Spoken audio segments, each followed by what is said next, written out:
Hello, everyone. Welcome to the Horror Room. I'm Travis Bruce, and today we're doing another indie horror spotlight. So first off, I have two amazing guests with us. The first one, his name is Jeff Harder, and he is the writer, producer, director. I mean, listen, he wears a lot of hats on this project. And as well as I have Eliza Marley, she is the writer, script supervisor. She also handles the practical effects, and they have an amazing new movie out right now. It's getting a lot of buzz on the festival circuit, and it's called CAMILLA, VIVE. Guys, welcome to the Horror Room.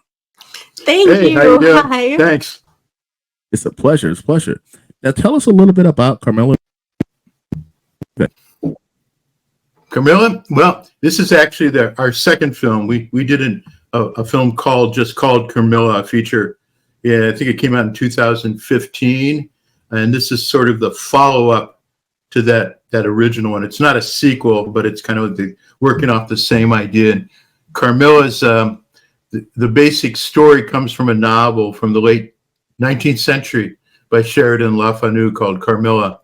And I can't remember when the discussion took place, but as with all 19th century horror stuff, the monster must die and lose to the to the white guys in the text. And I was watching, and I found the female characters, the vampire Carmilla and her minions, much more interesting than all the guys that were trying to restore order. And I just said, why don't we just have a movie where they win? And that was sort of the beginning of the sort of core writing process for the text on that level. And then a lot of other things kicked in over time as to what we were doing. So how long did it take from establishing the actual script to the actual production did it take for you? Oh, we started talking about the project back in 2016, I think, and then we filmed the summer of 2017.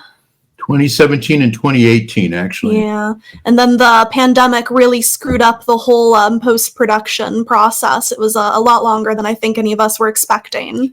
Yeah, I know. I can't remember what. It's kind of a blur to me at this point because we actually held off and did some additional film work during the pandemic because I remember because we couldn't cross the state line into Indiana on the day we went out.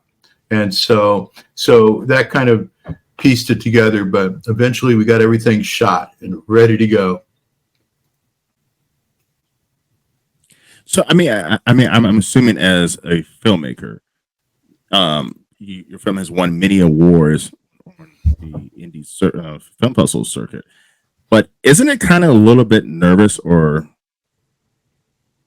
a little irritating when your movie's out on the circuit and you don't know how judges or critics are going to receive it? Yeah, well, yeah, there's people with much bigger fish to fry, with much larger budget productions who are in worse shape than me probably at this point, who put films out there that have tanked.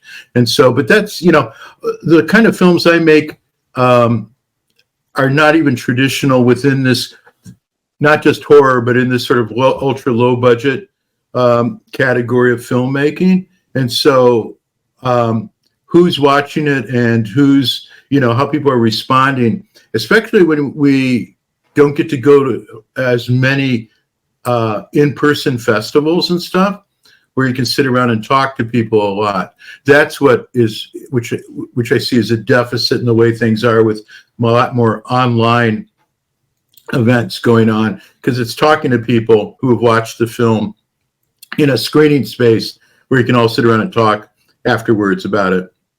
Isn't happening that much anymore. At least it's much more limited at this time.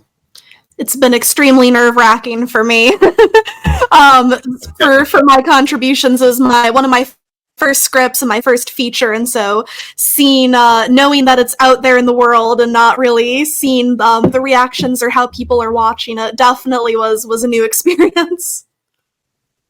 I can imagine. Yeah. I can imagine. Because as a filmmaker, it's your artwork, it's your work, and put out there in the film festival circuit for everyone to see. You have to sit and wait to see how the receive it. Has to be nerve wracking. It's real comforting now that, you know, the awards are rolling in, and from different environments. I think we're up around 25 unique awards at this point. So I get a sense that somebody out there likes it, and some of the feedback that you do get from the notes from the festivals are kind of interesting, and they're not boilerplate responses. And I can tell them that our film kind of stands. I'm not saying that we're better, but we're different. You know, it's a black and white film. It's kind of postmodern, I guess is the best way to describe it. Yeah. In structure, it has like a lot of poetry and references in it to 19th century poets, Christina Rossetti. It's an odd film by any standard. Let's put it that way, even within the circuit. The first time we were out for Carmilla back in 2015, you'll probably know this film, but there was another film. It was a Chupacabra film, which is that classic ultra low budget kids go out into the countryside with their VHS camera to find the Chupacabra. But the people who made that, we kept getting beat at all the festivals. It's like, what the hell? And there was this film, Deathgasm. Are you familiar with that one? I have not heard of one. Yeah, and it's like we're going, what the hell is this Deathgasm film? Because we never got to see it until later. And so it's kind of interesting. But then once I saw Deathgasm, I said, yeah, that's a great film. I don't feel bad about losing to it. So I kind of had the attitude of like, you know, we have our little niche, and now it's clear that it's working for people. I don't make films for everybody, I guess and that's the joy of micro budget filmmaking, is to agree you can make films that don't have to be for a huge audience. That's sort of possibly another game. If it actually became big at some level, that'd be fine. But that's not. I'm more into our unique signature. And Carmilla and Carmilla Vive don't necessarily look like a lot of the films that are surrounding them at festivals, you know, because like gore is a big thing in a lot of things. And we were laughing when we got Best Kill, because it's like, that was our goal. We were having fun in the final scene with not a parody, but close to a parody of the gore, spitting of blood and body parts flying. But it was not taken as quite seriously as it's taken in other films. But so, and it's also there's a comedic element to our film. Oh, sure. So a lot of people are laughing at the right places, and it's not a comedy totally, but so we kind of don't set in any nice, neat location of pure gore, trauma kind of thing, or body horror, these kinds of things. Like I said, we have people talking about poetry in our film on that front. So we're kind of a unique category of films on that. The last film actually had a lot more big. Carmilla was kind of popular in Eastern Europe, like Romania and the former, you know, like Serbia, and then in Latin America, like Brazil. And it makes sense if you're familiar with the sort of avant-garde cinemas of those countries. It's like, because we actually, in this film, we actually quote a scene from a real famous Yugoslavian film. We actually sort of reenactment with our own little take on it as a sort of homage to the people of that part of the world, sort of on board with our style and our approach. And so anybody from Eastern European is going to recognize this quotation in the movie that we do. So we're kind of operating in a different point. I'm not even sure if I could, you know, for a lot of the films I've seen at the festivals, I'm not sure if I could place this into a category. You know, we're much more like some of the old black and white films from the 50s in some ways, some of the French horror films from the 60s. And so we're in an odd space. So it's always fun to see, is it working out there? Yeah. Now you talk about best kills. Now, Eliza, you handled the practical effects. How challenging was it to, be in charge of the practical effects with no budget? Everybody involved, we were a super small crew. Everyone was on board and so enthusiastic, just ready to like have fun and see what worked. Since we were in black and white, we were using chocolate syrup for our fake blood most of the time. Classic. So it's classic. A lot easier to spit and have in your mouth than some of the other fake blood options out there on the market. We were just having a lot of fun with it. Our props were everyday things. Chopsticks, little fake limbs. We got a beautiful arc just launching this plastic leg in the air. It was really art. It was a lot of fun. The most challenging prop actually had nothing to do with the kills. The most challenging prop was a fake tobacco pipe. Because it was Opium horrible. Pipe. The fake opium pipe, it was horrible. It wouldn't smoke properly and it kept dropping soot onto our costumes. That was a pain. A nightmare. Now, so this is a question for the both of you. With no budget, you're making a horror film with no budget, and you said that your movie is different from a lot of horror movies. Is it hard not to go with the norm when it comes to horror? The slashers, the found footage. Is it harder not to go to what has been successful and what people like? It's not hard for me. I mean, like I come at films in a different way anyway. I came out of more of an experimental performance art tradition. And plus, as a film teacher, I teach a lot of history of cinema.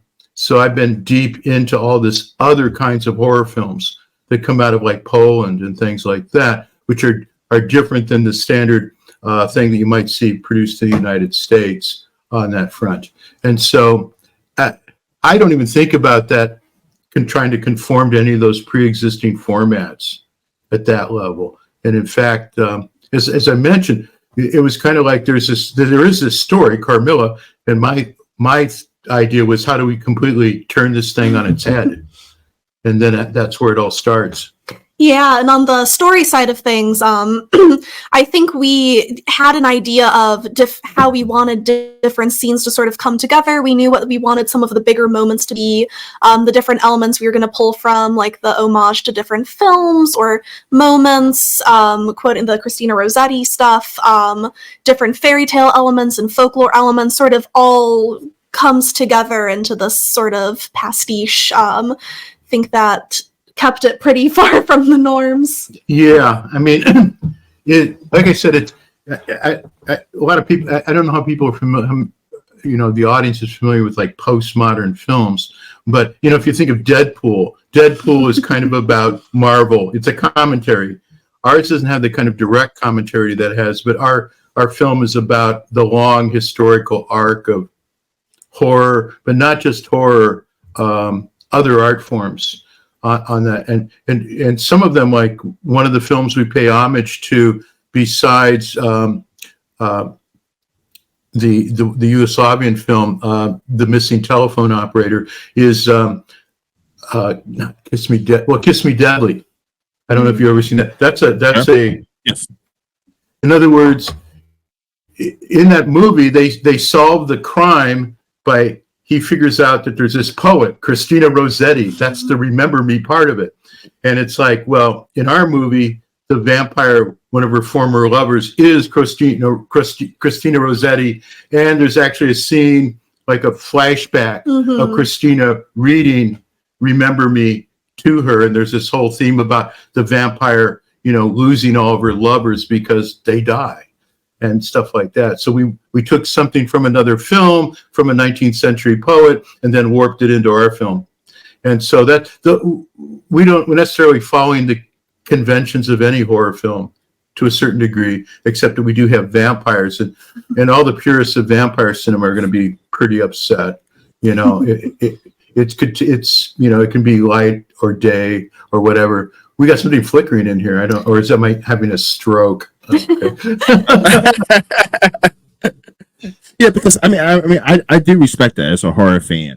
Like, I like to see horror filmmakers step outside of the box and put something out there new, something fresh, something that's different. Because I mean, you can always go the safe route, which is, go with what everybody else is doing. But like real horror fans like that every once in a while someone do something a little different, step outside the boundaries and let their own creativity go to work. Yeah. Yeah, and that's the joy of micro budget is we don't have to keep looking at the point that we need to make $50,000 back, $100,000 back. It frees you up to experiment, to go where you want to go, and you don't have. It'd be nice to make a lot of money back. I have another job, so I don't have to worry about it. But other people might have to do are in a different kind of economic space. But that allows us, the fact that we can shoot this for $10,000 and crowdsource part of it and get donations. That allows us to make, the film that we want to make on that level. So, and like I said, we just come at it differently. Yeah, it was nice to have that freedom, even on set as we were filming. We had the freedom to work with our surroundings. We showed up and, would walk around in the woods, find the best place to set up. We had some more flexibility, I think. It was a really nice experience making it.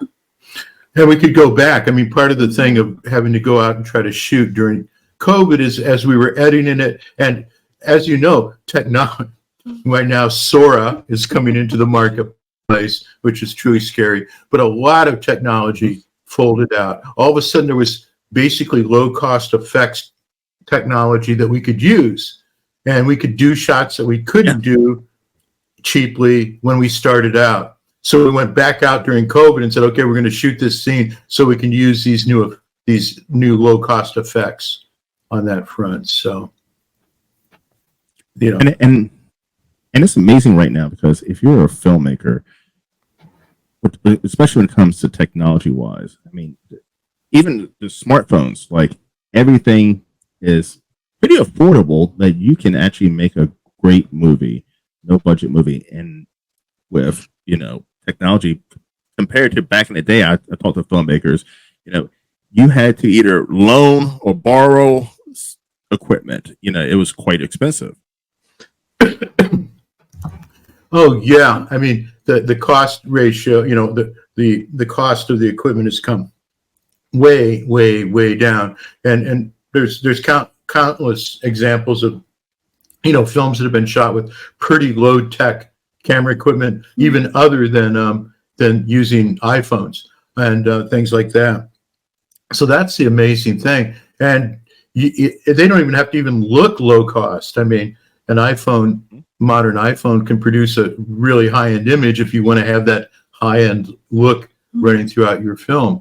I use a GH5, a Panasonic Lumix GH5S, which is not an expensive camera by any means, but I like, you can buy them used now for $1,000 on that front, and so the idea that you don't need to invest in a lot of equipment. And the other thing is the new cameras like the Lumix and a lot of other ones, Sony's, they're all have very high quality, but low light capacity. So you don't have to worry about having tons of lighting equipment. And you can use available light. You can just gusty it up a little bit and work with it. So what's happened with technology as far as cameras, everything is phenomenal. That's why I yell at the students. I go, if you don't make a film, if you follow the rules of, low budget filmmaking, if you don't make a film, that's your fault at this point, because you don't have to spend a lot of money and you can get the equipment to do the film if at some level. So yeah, it's a good age on that front. What we're now seeing is part of that is a lot. The market's saturated. We're competing against how many feature horror films are there.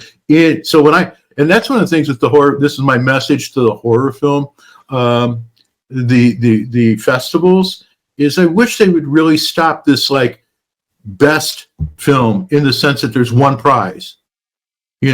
because I ran film festivals and juried them, and the notion that maybe in rare cases there is the best film, but they should have second, third, and fourth, or gold, bronze, and these kinds of things, because there's a lot of good films in there, and to say that there's just like recognition to this one, really at this point, I think, considering the number of work coming in and the quality of work coming in, I don't know if that's a good thing anymore. It's great if you win best, and on that front, and we've won a few of those, but I would rather see it being much more open in the sense of that they would sort of hand out more prizes for the main categories, to give openings to more people. And that's not even just me. I just think there's a lot of good work out there, and I've seen it, and it gets you go from selected, which just means whatever it means, the selected thing, and then first place, the best film. And there's so much stuff between that first award and the second award that doesn't get acknowledged. And I totally agree. I mean, that's one reason I started this channel, is because, with the popularity of indie horror and the affordability, so many creators are now flocking the market with projects. And like you said, it's saturating the market, because you go to a streaming channel right now and there's thousands and thousands and thousands of indie horror movies out there. And like, how do you stand apart? The only way you stand apart is from word of mouth, referrals. And I mean, that's the only way you can do it. Yeah. Yeah. I mean, it's like I'm sure a lot of these festivals that we've been at, there's probably, and this is part of the things with more and more online festivals, is historically you would go for 3 or 4 days and watch a lot of the films that didn't win. And now you don't see them. I think that's a real big problem with the kind of going into the online structure that is dominating, it's the vast majority of these online festivals. And to the degree that you're not going and spending a couple days watching movies to see Chupacabra and Deathgasm and go, oh, that's the film that beat us. Cool. There's a problem in my mind with that whole scenario. It just doesn't make a lot of sense to me for the marketplace, for the filmmakers. If you win the award, that's great, but all the rest of it's kind of invisible. It's lost. I agree. And I'd like to see the film that came in second to me in one festival, or the film that came in first, second, and third ahead of us, that weren't ranked because there's only one thing. Because those are the films you want to see. Like I said, we kept getting beat by Deathgasm. And when I finally saw it, I was like, oh, that's cool. That it deserves makes sense. Yeah. I don't feel bad losing to a film where I go, whoa, it's good film. Congratulations. But if you don't know, you don't know. You don't know. And you don't learn from it. I mean, you don't. And I mean, I agree with when it comes to online film festivals. I'm not a filmmaker, but like, I've been to several film festivals myself, and I love the experience. I love to go from theater to theater and watch different films. And like you said, when a film wins, you can be like, I see why that film won. Yep. So, but it's the post-COVID environment in the sense of so much shifted online, and that's now the dominant form to a certain degree of festivals out there. And a lot of them that used to be in person switched to online, which I understand, because as somebody who's ran film festivals in the past and a small, not-for-profit theater out in the hinterlands, it's like having to pay for a theater. In other words, all the infrastructure for a festival is expensive. And so if you don't have to pay for that, that's kind of seductive to somebody who's been on the edge of the profit margin or paying the bills for festivals. So I understand it. I just think it's unfortunate that we don't. It's good for people to get together in an actual non-virtual real space. I totally agree. Okay, so Jeff and Eliza, where can everyone find you? Find us? Yes. Oh, okay. You broke up there a little bit. Well, we have the Social website. media. We have the website is CAMILLAVIVE.com is our big web page, which we're updating. And then we have the Facebook page for Carmilla Vive, which is on Facebook. And what else am I forgetting? Your personal social media, if you want to share that. My personal, I don't have any personal social. You have an Instagram. Well, I have. Yeah, we do have it. I have like an Instagram. I was thinking of my Jeff Harder on Facebook and Instagram, and I'll have to send you those. Yes, and I'm gonna have them down in the description box as well, so you can click on. Okay, that'll work. I'm Eliza.rosemarley on Instagram and ElizaMarley1 on Threads and Twitter. Ooh, Twitter. I don't want to If we're still allowed to call it that. whatever. Yeah. Listen, guys, it's been a blast to have you on. Everyone, look out for Carmilla Vive. And Right. it's been a Track it, and we'll also, let yes, and go down to their website and check out their website and their social media as well. All right, everyone. Well, thank you for coming to the Horror Room. I'm Travis Bruce. I'll see you guys next time. Take care. Okay. Thank you very much. Thanks for having us.